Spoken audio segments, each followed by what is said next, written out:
Pag-uusapan natin dito sa laban po kanina ni Kevin Kiambao, sumalpak ng malupet, umahon lang at sinubukan niya ulit kaso nabutata siya at nakansyawan pa. At pag-uusapan din natin si Kai Sotto, mukhang may bago na naman pong blessings na dumating sa ating pambato. Simulan po natin kay Kevin Kiambao. Ito po yung laro niya kanina lang dito sa KBL Korea. Ang kalaban po nila ang KT Sonic Boom. Nandito rin sa kalaban nila mga kaibigan. Ito si JD Kagulangan, isa ring Pinoy. Kalaban niya nung college dito sa Pilipinas. Ito kalaban niya rin dito sa KBL. Makikita nyo rin ang ilan sa nagawa niya. Ito sayang yung ginawa ni Kevin Kiambao, yung poster niya dyan. Talagang umahon lang mga kaibigan, yung bola nasa loob na yun. Sayang yan, ang ganda pa naman. Sayang, susubukan ulit mamaya ni Kevin, kaso mamaya makikita po ninyo na butataas siya dun, sayang. So ito, nakatras dito si Kevin Kiambao. Meron pala siyang dalawang basket na hindi ko naisama sa first quarter kasi na-late ako mga kaibigan, pasensya na po kayo. So ito, tingnan natin, naka-steal sila. Yun nga lang, sayang, ganda sana ng salapak ni KQ, inaabot siya sa likod. Sayang, ang linis ng butata sa kanya. Ito, paglakad nilang dalawa, nasa unahan si Kevin Kiambao, pupunta ng bench, kita nyo naman, kumansyaw pa mga kaibigan. No.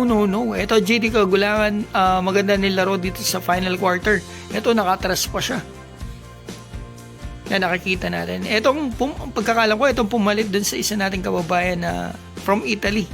Sino nga ba yan? Panopio. Ito, 1981, nanalo sila JD. 13 minutes lang, pero 9 points, 3 assists. Medyo inalat si KQ dito sa laban na ito.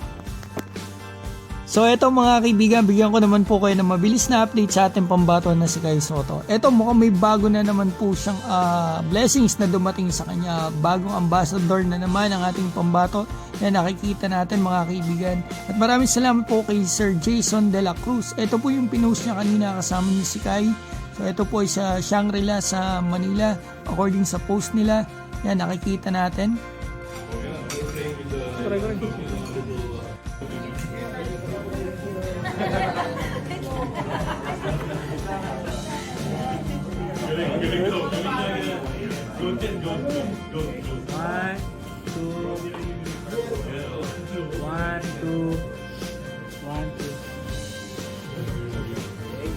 After nyan mga kaibigan, ito po ang post ni Coach Mel Lantin. Yan, nakikita natin si Kai Sotto mukhang nag-training at nandito po ang kanyang ninong na si Ranidal de Ocampo. Shoutout po sa Fit21. So yan mga kaibigan, mabilis na update po natin.